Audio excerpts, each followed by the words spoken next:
In an exclusive interview with the Blue Jays official broadcaster, an emotional Chris Colabello maintained his innocence and insisted he never knowingly took the anabolic steroid for which he tested positive. "I would never, have never, will never compromise the integrity of baseball, ever, in my life," the 32-year-old first baseman says in the one-on-one interview with Sportsnet's Jamie Campbell. "And whether that means taking a performance-enhancing supplement, I just wouldn't do it. I don't do it. I haven't done it. I won't do it." Colabello was suspended 80 games by Major League Baseball on Friday following his positive test for dihydrochlormethyltestosterone, which was infamously used by East Germany in their state-sponsored Olympic doping program in the 1970s and 1980s. Formerly sold under the brand name Turinabol, the drug is no longer legitimately produced and available only on the black market, according to a paper produced in 2006 for the U.S. Drug Enforcement Agency. It is not used to build muscle, but is known to increase speed, strength and improve one's natural ability to recover and avoid fatigue. Colabello, who is ineligible to participate in the postseason even after he serves his suspension, tested positive during spring training but was allowed to play in the interim while he exhausted the appeal process.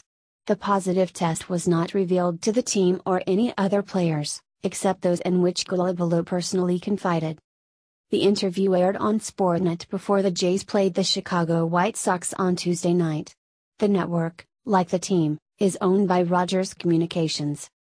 At times tearful, Colabello said he's still trying to figure out how the drug could have entered his system or why he would have tested positive for a metabolite associated with it.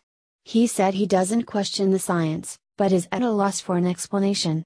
The only supplements he took in the off-season came from the Jays training staff, he said, adding he has combed through his life over the last 6 months in search of an answer and even sent his dog's blood and urine to get tested.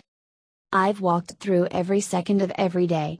I've checked bank records, I've checked text messages, I've checked phone calls, I've checked anything and everything that I could get my hands on. The extent to which I've gone to try to identify this is beyond bewildering." Colabello said he wished he could simply apologize, but he can't without knowing what happened. "I have no incentive to lie, I have no incentive to pursue other things that would have caused this, which I'm in the process of doing now, because until I figure out how this happened, I won't rest." Colabello's suspension comes one season after the baseball journeyman had finally established himself in the big leagues following nearly a decade in minor league obscurity, including 7 years in the unaffiliated independent league.